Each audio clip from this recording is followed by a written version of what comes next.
Black Women For so special, and also our interaction with you, is that we actually made some asks of Yes, you and you your did. campaign as we were talking with folks around the country, as we were thinking about what it would mean for a formation of Black progressive organizers to make an endorsement in this moment. And to your credit, you and your team were like, absolutely, all the way, all of these things are great. But the one that is I've heard from people who have signed the letter and people who have been excited about it is this idea of accountability, not perfection.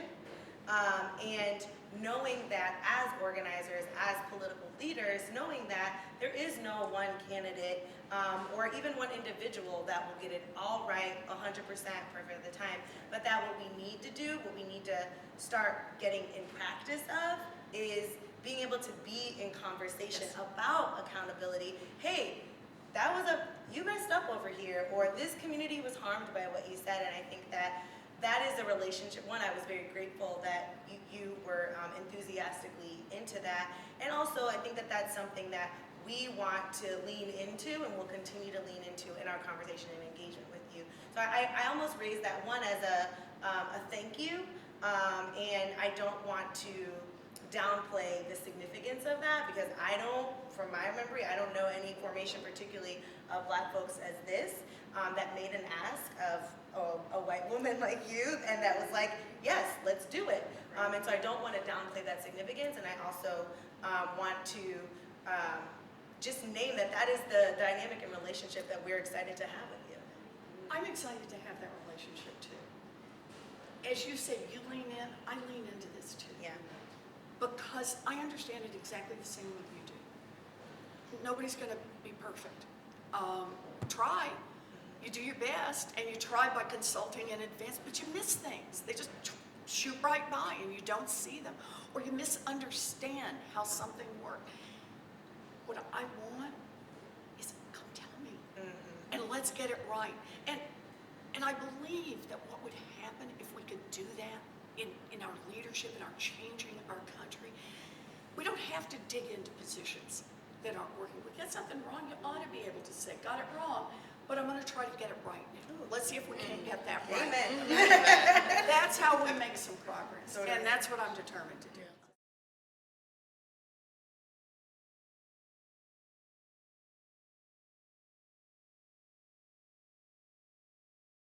So, I guess it was several months ago, we all started, there were multiple moments where we were like, I think I like Elizabeth Warren. What is going on? Such and such was just retweeted an article about her. Do you think that they're into Senator Warren as well? And we started this group chat, this conversation about like Black women specifically, and expanded to talk about Black folks who are also marginalized across the gender spectrum, gender non-conforming folks, non-binary folks, and the excitement has built since then.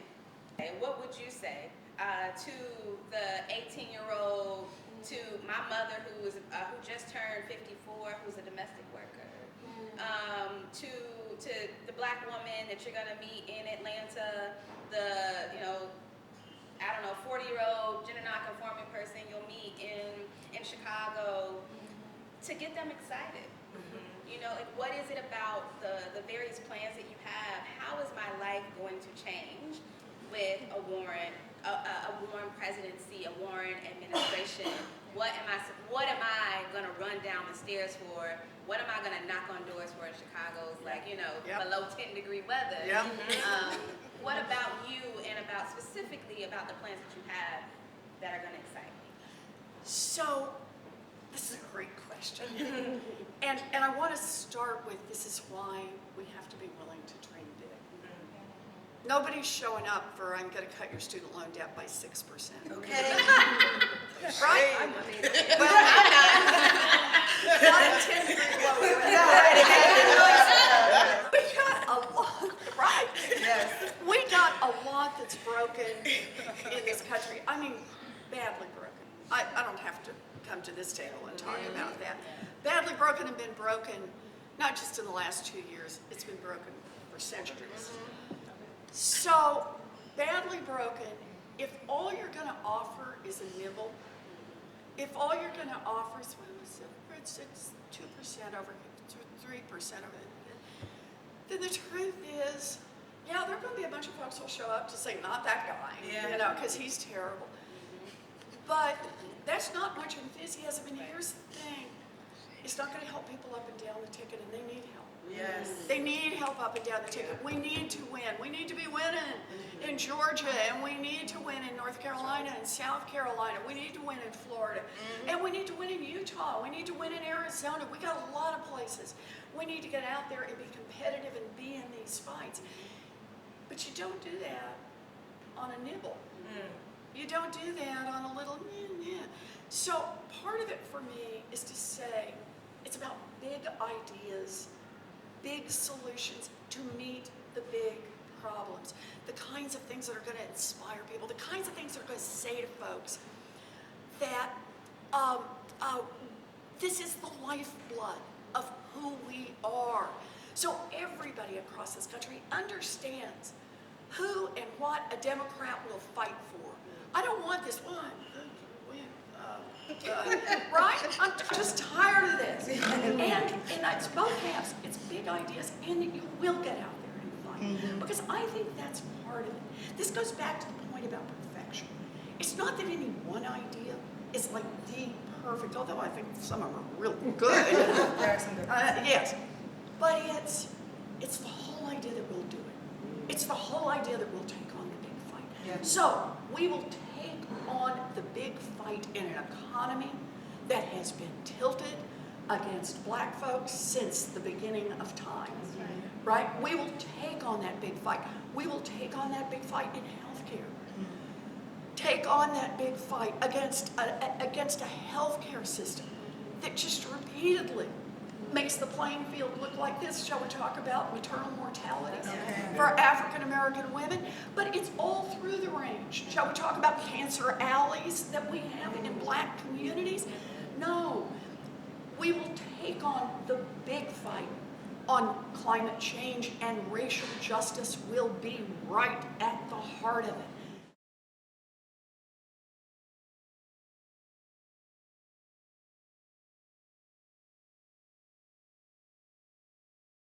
So we're here, one of some of the first 100 Black women to Yes. And we really are, representative of not just 90 plus other folks, but our numbers are growing. We are now over 200 people Yes. that have not just signed up to say, I support Elizabeth Warren, or maybe I'll donate to her.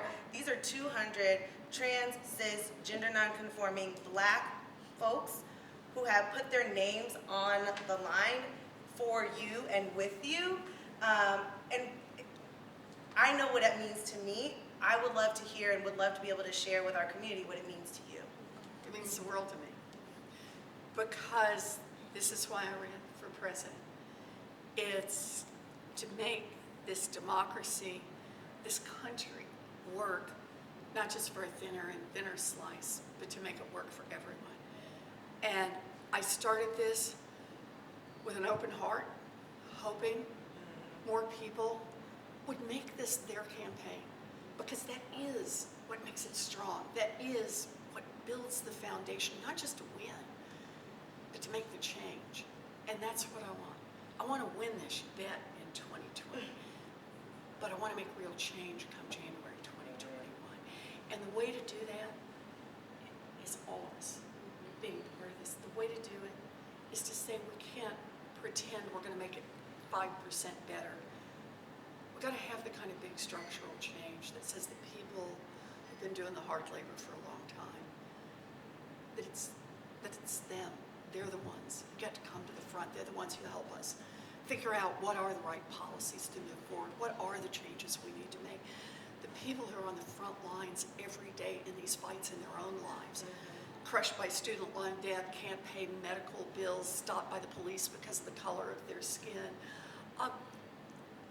It's how to say, we have this idea we can build an America that doesn't just work for them, but we actually have a chance now to build an America that works for all of us.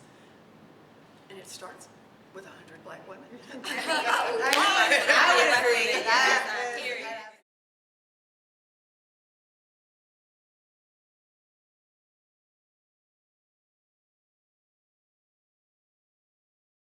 So last summer, I had the privilege to actually travel the country with Adi Barkin on an RV, which was wild. Oh, But yeah. it was all about healthcare. Yeah. And so when we started kind of in the West and in more whiter areas, it was about access to healthcare. Mm-hmm. And then when we got to Milwaukee and Detroit, it was about the other gaps that exist. So it's like I might have health insurance, but I can't get off of work. I might Yeah. have health insurance, but I can't get to the local place because I don't have transportation. Right. So when I hear you talk about Medicare for All, I would love to hear you lean a little bit more into those issues as well. Because I think that's a lane that you've heard and that you listen to, but I don't hear it in the overall conversation. I would love to hear you talk a little bit more about that so that people know that you're thinking about it. You know, that's a really good point, and I very much appreciate it. And a reminder again of why it's so important that you stay connected, so people get a chance to tell you right up front why they weren't able to get the baby to the doctor, why they decided not to get the lump checked out because the only hours they're open is when I'm at work and I just can't afford it, and on through the system. I really do think that's a really powerful point. I'll put in 2 small pitches if I can. And one is about, this is part of the reason I love community health centers. You know, we have a lot of experience with them around here.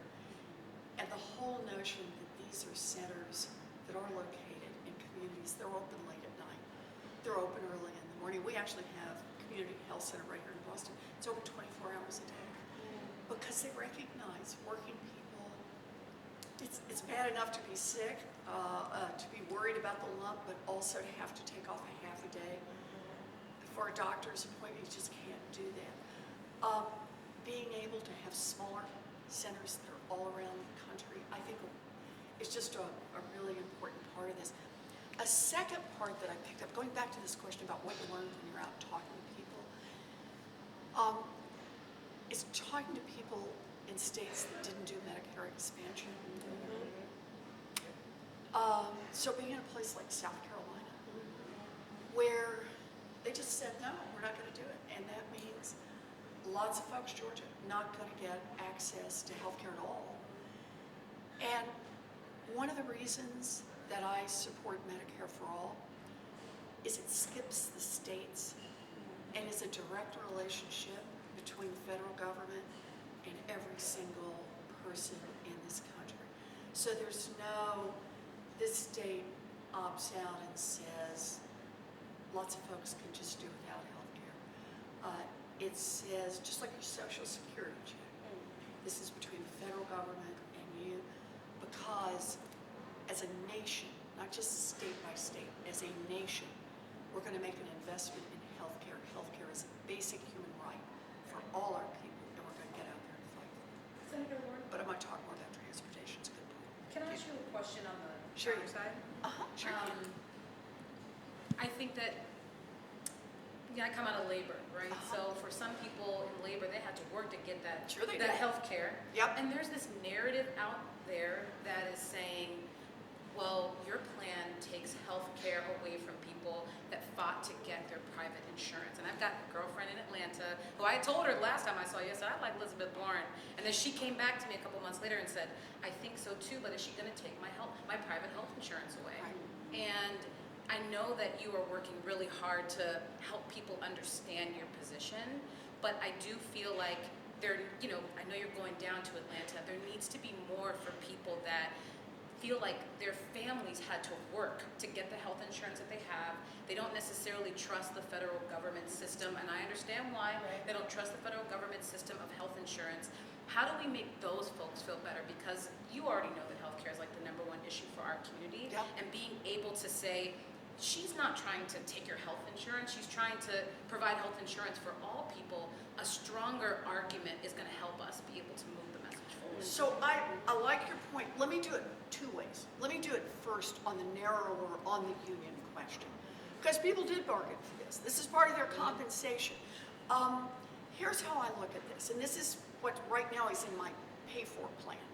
Remember on the pay for, right now healthcare is paid for 4 ways in America. Federal government, Medicare and Medicaid. State government, Medicaid. Private employers, anybody above 50 employees is required by law already. And reaching in your own pocket. And if we don't do anything, that reaching in your own pocket is going to be about $11 trillion over the next 10 years. Just to give you an average right now, family of 4 has employer-sponsored health care, over $12,000 a year that they're reaching in pocket on premiums and co-pays and deductibles, and it keeps going. And these are for people who are healthy. Yeah. Right. You hit the God forbids Yeah. of, and then what happens when somebody gets really sick and the out-of-pockets just go crazy. But that's the basics. So the idea behind Medicare for All, as I'm doing it, says federal government keeps doing the same, nothing changes. They just put it all into Medicare. The state government does the same. Whatever they're spending now, they just put it into Medicare. Employers do the same. They put it all into Medicare. And that just leaves us with just $11 trillion that you got to figure out where you're gonna spend it, where you're gonna get it. And I got an easy answer on that. It's time to ask the top 1%, the big corporations, and the people who are cheating on their taxes up at the top. There's a lot of money to be had there. Ask them to pay more. That'll cover the $11 trillion. So your costs go to zero. Now for unions that have already negotiated, their health care plan is really basically part of their compensation. There's a special piece in it. And what it says is for those unions, we figure out which is the average cost of health care that they were already legally obliged to do, right? That's the part every employer had to do. And the employer has to continue to pay that in. But the amount above that, the employer sends back to the employee. So you get a pay raise. So in other words, you get what your union negotiated for you. And by the way, this is only for unions in collective bargaining. So it's a real strong reminder of why a union is valuable, because this wasn't out of the goodness of their heart, which they can they can feel, but they can also take back. This isn't about, it was bargained for as part of compensation. So in effect, what happens to a union member, just to give you an idea here, is they go to 100% coverage and get more money in the bank. Exactly right.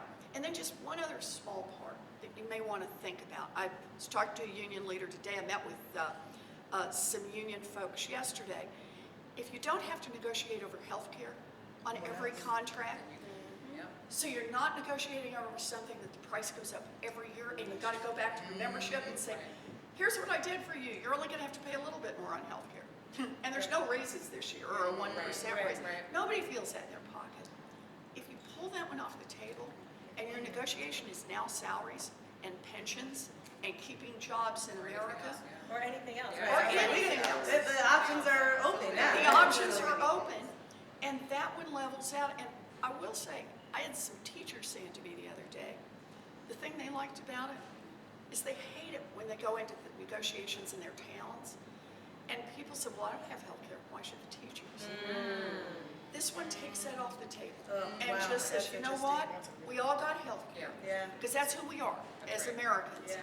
And now, if you've got a good union representing you, how can we deal with our wages, our working conditions, and so on? That could be really helpful, I hope. Yeah. Good.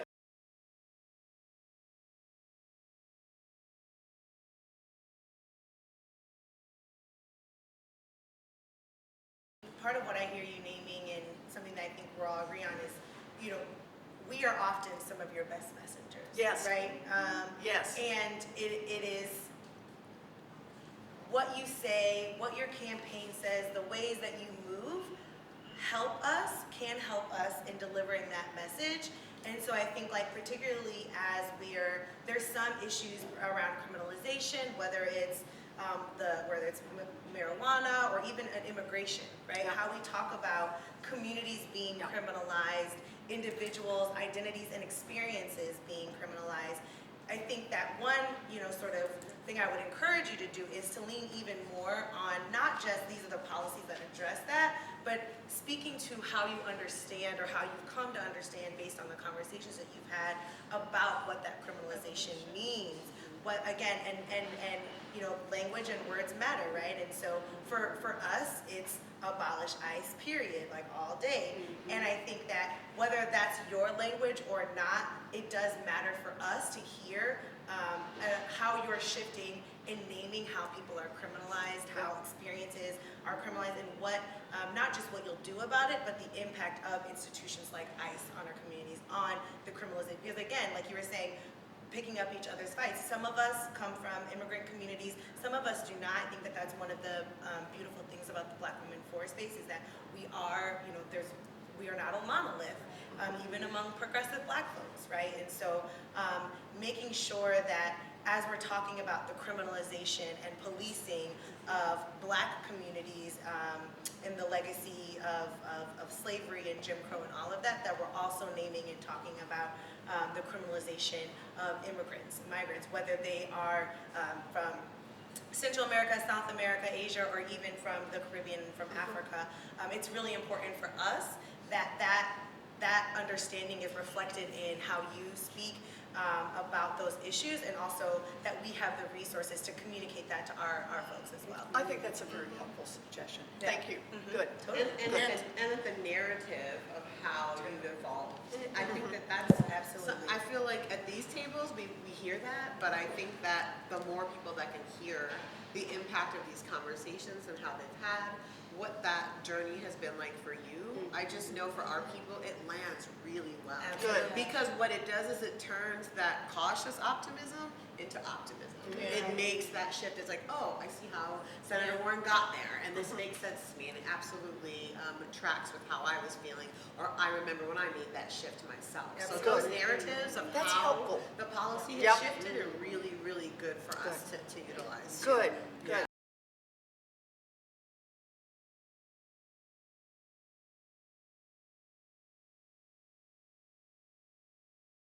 You know, one of the things that I've appreciated about you and your campaign has been your intentionality around listening deeply to what folks have to say.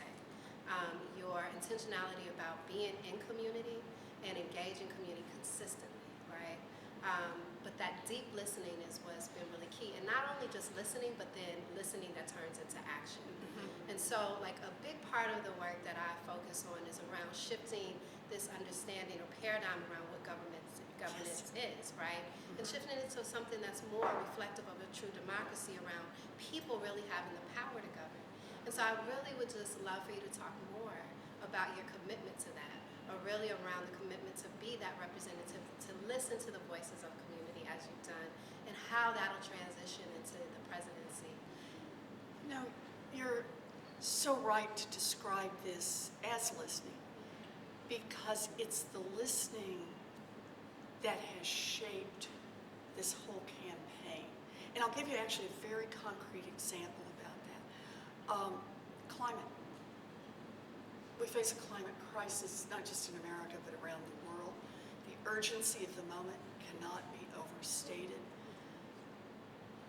But it's visiting communities of color where you see what's happened on how dumps and polluting factories have been located next to their neighborhoods and far away from prosperous white neighborhoods. And that has a terrible impact on health. Black children are more likely to be hospitalized for asthma because they're more likely to live near areas where there's more poison in the air. Black health outcomes for adults, for seniors, for vulnerable populations, all worse, and in part because of the environment, what they breathe every morning, what they breathe every night. So I know that there have been a lot of folks who said, oh yeah, we need to tack on a little about environmental justice. I decided, no, I need a whole separate section on environmental justice. And that if we're going to talk about climate, it can't simply be about, well, we're going to reduce carbon emissions going forward. It's, we got to go back and take a look at what we've done in the past and how that continues to have on communities of color. So I built a whole environmental justice part to my campaign, made commitments around this, but it all came from learning. It all came from hearing the voices of the people who live with it every single day. Would you go so far as to say also taking advice around what the solutions are? Oh, I'm sorry if I didn't already say Yeah. that. That was what I meant to, I meant included in this listening. It wasn't just the identification of the problem. It was all of the ideas around how to deal with them. And so, for example, hearing more, I just recently had another conversation around it. So we have we have air pollution standards that say you can put so many parts per million of filth into the air, and that's okay. But all of those standards are built on an assumption that you're in a completely clean place. What if there's already a factory next to you that's gone right up to that edge? And then you've gone right up to that edge, and then right over there, you've gone right up to that edge. And then just add that in a completely different, maybe not even controlled by the same agency, the trucks keep rolling through and putting more diesel fumes and other dirt into the air, and so much more what I've heard about is how do we get health as a front and center part of the conversation around environmental justice. And people have come up with some dang good ideas about how to think about rewriting the regulations, how to think about a difference in approach, to give a new tool to communities. And here was the key. How long-term do you, over the long term, how do you make sure you're still working with the communities? How do you make sure this doesn't become a Washington-centric, everybody sits in their great office in Washington, says, oh, we did some stuff and we're done. And people on the ground don't feel it that way at all. How do you strengthen and empower them so that the conversation isn't a one-time conversation when you're building a campaign? It's a conversation for the day after the election, and the month after the election, and 3 months after the election, so that you're getting both, again, continuing to identify the problems, but more good ideas on the solutions, where we can go. That's the right way to do this.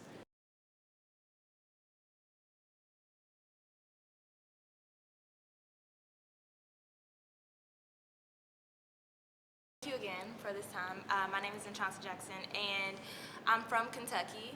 And we saw a big win in Kentucky. Yes, ousted we that did! big I'm really excited about it. Everyone is like dope happy.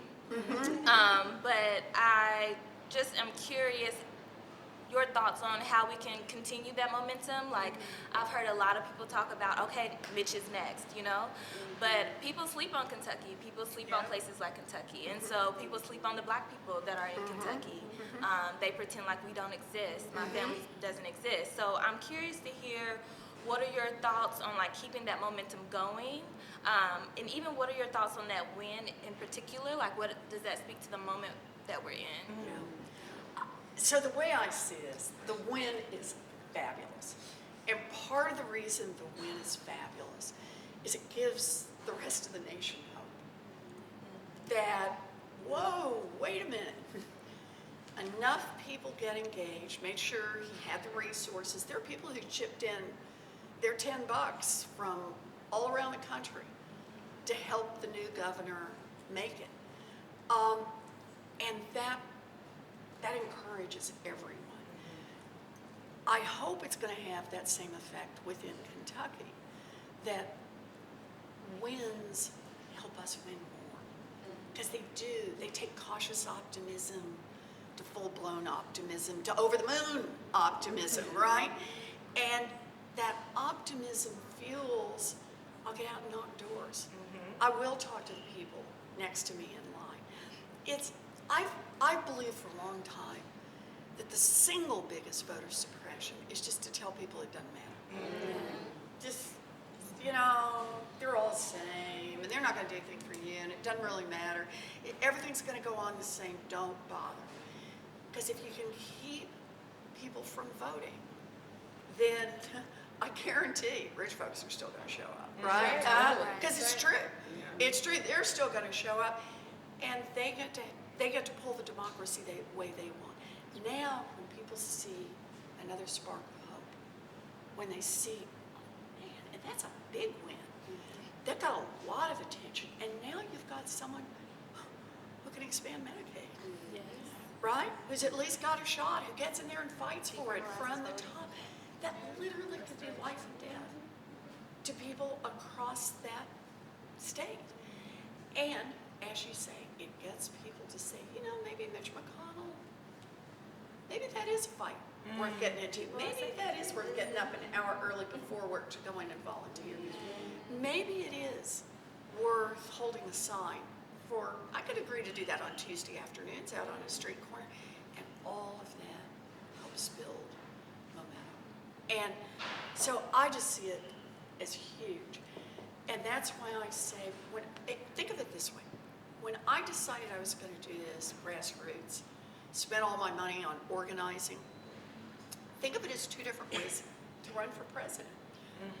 What I heard from all the consultants is you spend all your time raising money, you make a few guest appearances in the states, get your picture taken, give a few speeches, but what you're really counting on is all the money you scooped up from rich people, and you're going to run a bunch of TV ads, and that's how you're going to win. Let's just assume for a minute that works. It has two real problems. The first is, if the only way you can win the presidency is by sucking up to billionaires, we're going to have a country that keeps working great for billionaires. It's not going to be working so much for people whose houses are next to toxic waste dumps. It's not going to be working so well for people who are getting crushed by student loan debt. So that's part one. That's a real problem on this. But part two, that TV ad may do great for the person who runs it, but it doesn't help the rest of the ticket. That's right. When we build grassroots, they're not going to endorse for everybody. They're up and down the ticket on this. They're bringing in their friends. That's about the whole team having a chance to win. And I think that is crucial. So I'm going to be spending some of my money in Kentucky. I'll be spending some of my time in Kentucky and in Georgia and in Utah and in Arizona. I've already been. I think I'm at 29 states now, 28 states now, and Puerto Rico. Bringing in as many people as we can, because this is how we're going to do it.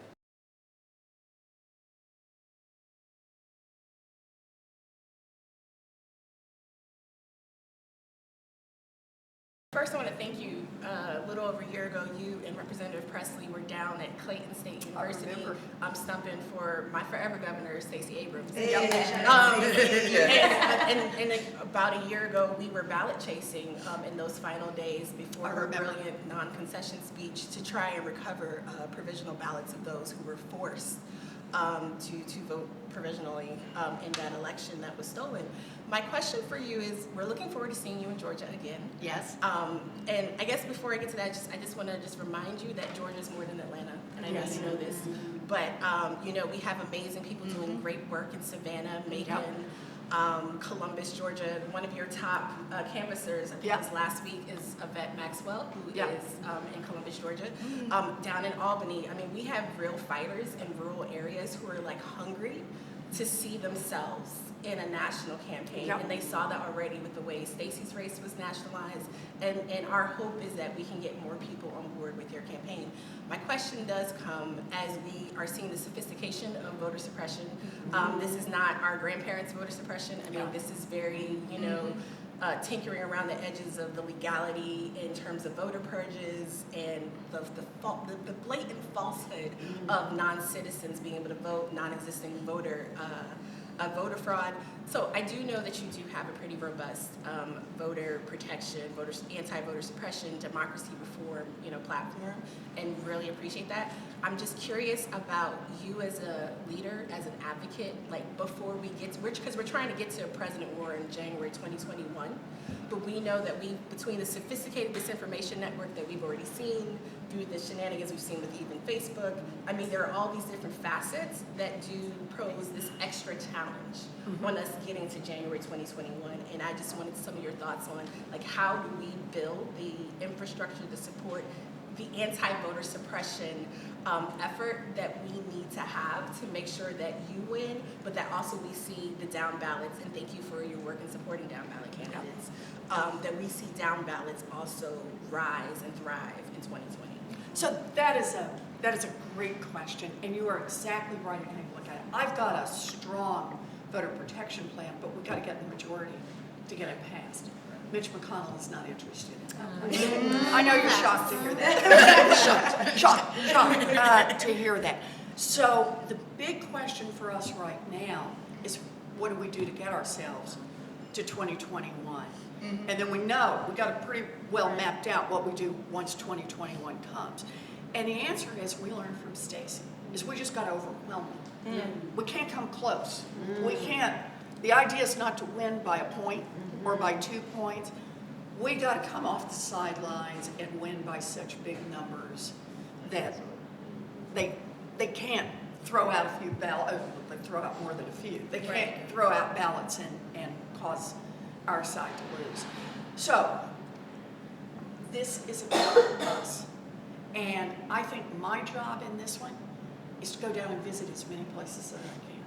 It's shake as many hands as I can. It's give the story to as many people as I can, including, I agree with you, I want to try to get to rural Georgia. I want to try to get, and you know, this is what I did in the front part of the campaign. Yes. I was in Mississippi and Alabama, places nobody goes, right? Partly to say your vote counts. Yes. Get in this fight. Because that's how we build a future. That's how we build the momentum. That's how we build the excitement, and that's how we help everybody else. When I show up, even if the state doesn't end up voting blue on president, maybe we got a few more people in the state legislature. Maybe we gave a boost to somebody who's running for governor. Maybe we got somebody in some town councils and some school boards because they showed up, and we take all those names, we share all those names, right? This is how we build a movement. So I think that is a huge part of my responsibility, and that's the part I commit to. The other part is the part you commit to. In a world of, it's getting scarier and scarier out there online, people, so you think, how are we going to fight back against that? Because they're going to say terrible things, they're going to make things up, they're going to do clips and all kinds of stuff. You know, the one thing that beats something bad that you get online, it's face to face. Yeah, absolutely. It does. It's your I heard it from you, right? It's your neighbor. It's the person standing next to you. It's the folks at your church. It's every part of that. It's the face-to-face, hands down, wins this. So this has been the plan from the beginning. When I made the decision to run for president, it wasn't just who I was fighting for, it wasn't just how, what issues I'd be fighting for. It was how we were going to do it. I said, I'm going to do this grassroots. I have spent how much time sucking up to billionaires? 0. Not going to do that. But it gave me the time to go lots of places. But here was the other part. The first money that came in, I hired organizers. The second dollar that came in, I hired organizers. The third dollar that came in, I hired organizers. So there'd be people on the ground ready to take volunteers, ready to organize a meeting. And we built that out with volunteers all across this country. And leaders. Every time you talk to your friends, every time you tweet out and your followers see it, that's how we fight back. That's how we build the movement. And here's the core. It's the movement to get us through the primary. It's our comparative advantage come November 2020 to beat the Republicans. But the key part is nobody goes home. It's how we start to make change come 2021. It's how you hold me accountable for all the things I said I do on the first day, for all the ways we build a cabinet, for all the ways that we bring in ideas, that we convene groups, that we vet things to say, okay, here's how we're lining this up, come be part of this. You know, want to hear from this. Now, is this right? And it's the ways in which we pick up each other's fights. We're going to have to pick up each other's fights. So it means we got to all get in on anti-corruption, whether you see it as your first thing or your third thing, but we all got to get in. And then when it's time to take up the next piece, our 2-cent wealth tax, everybody in. When it's time to take up our climate change plans, everybody in. And I think the more we can build that, the more change we can make. But it truly starts today. Yeah, absolutely. It starts on the people you bring into this. This is the beginning of how it all works now.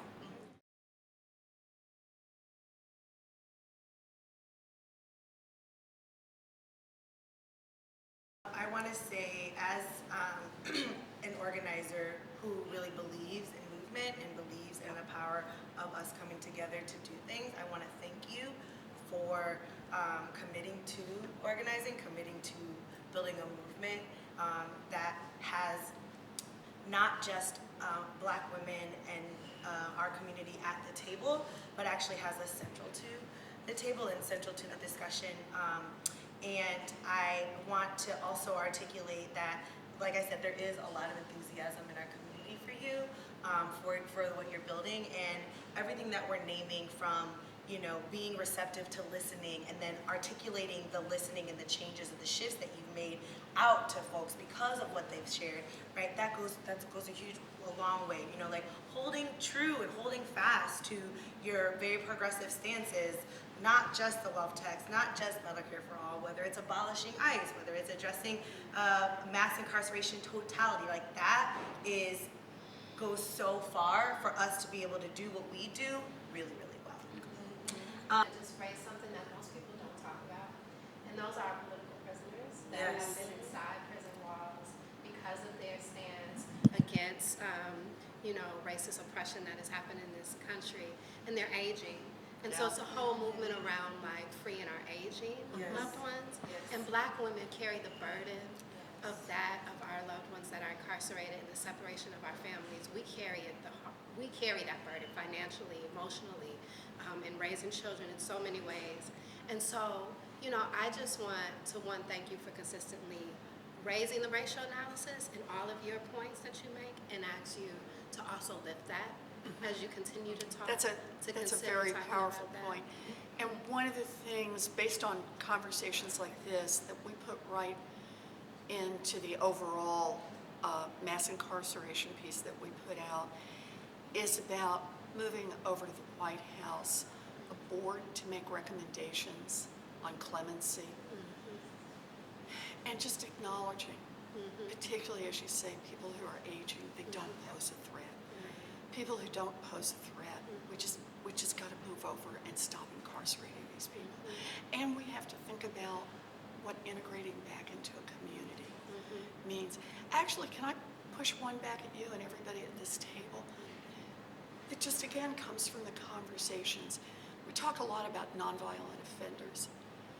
I talked to a young man in a connection like this who talked about, he had an unloaded gun in his pocket.